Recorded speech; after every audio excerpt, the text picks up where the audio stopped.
गुरुग्राम में मशहूर सिंगर और रैपर राहुल फाजिलपुरिया पर फायरिंग की गई। जिस वक्त हमला हुआ उस वक्त फाजिलपुरिया अपनी सफेद रंग की थार से जा रहे।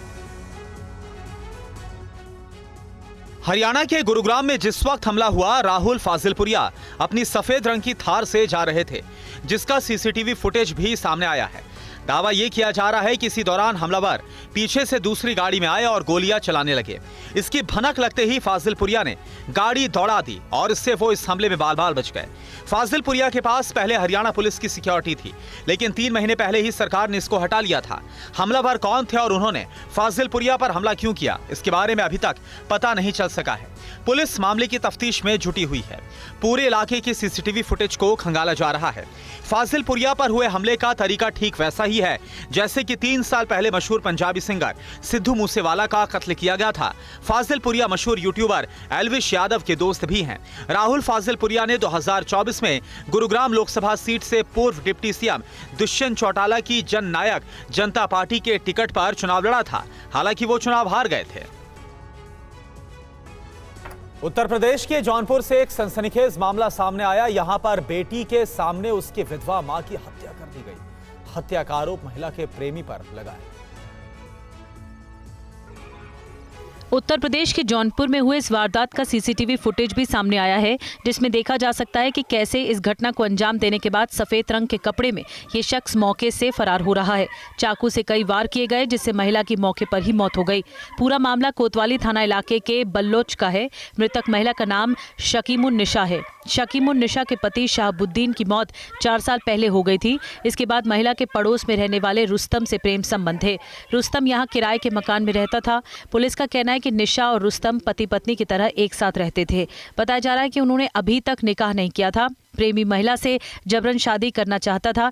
जब महिला ने इसका विरोध किया और शादी के लिए राजी नहीं हुई तो प्रेमी ने उसकी बेटी के सामने ही हत्या कर डाली। विवाद हो गया, जिसमें उन्होंने पास में पड़े चाकू से उन पर वार किया। उनकी मृत्यु हो गई। उनके छोटे बेटे से प्राप्त तहरीर के अनुसार थाना कोतवाली पर अभियोग पंजीकृत कराकर गिरफ्तारी का प्रयास कराया जा रहा है। आसपास के पुलिस देखे जा रहे हैं और विधिक कार्रवाई होने लगी जा रही है। और दुनिया भर में अपने अद्भुत मैराथन रिकॉर्ड्स के लिए मशहूर एथलीट फौजा सिंह का पंजाब के जालंधर में निधन हो गया। 114 साल के फौजा सिंह को जालंधर में उनके घर के बाहर एक अज्ञात वाहन ने टक्कर मार दी। जालंधर में हादसा देर शाम को हुआ। गंभीर रूप से घायल फौजा सिंह को इलाज के लिए एक निजी अस्पताल में भर्ती कराया गया था, जहां इलाज के दौरान उन्होंने रात में अंतिम सांस ली। हादसे की सूचना मिलते ही जालंधर पुलिस की टीमें मौके पर पहुंचकर जांच में जुट गई हैं। सैर कर रहे थे। कोई सीसीटीवी फुटेज वगैरह साडी टीमां लगियां, आदमपुर दी टीमां लगियां हुईयां चेक करने वास्ते, तो जल्दी ट्रेस कर लेंगे। वाहन का पता नहीं चल पाया है। हादसा मेन सड़क पर हुआ। सीसीटीवी की जांच के लिए कई टीमें लगाई गई हैं।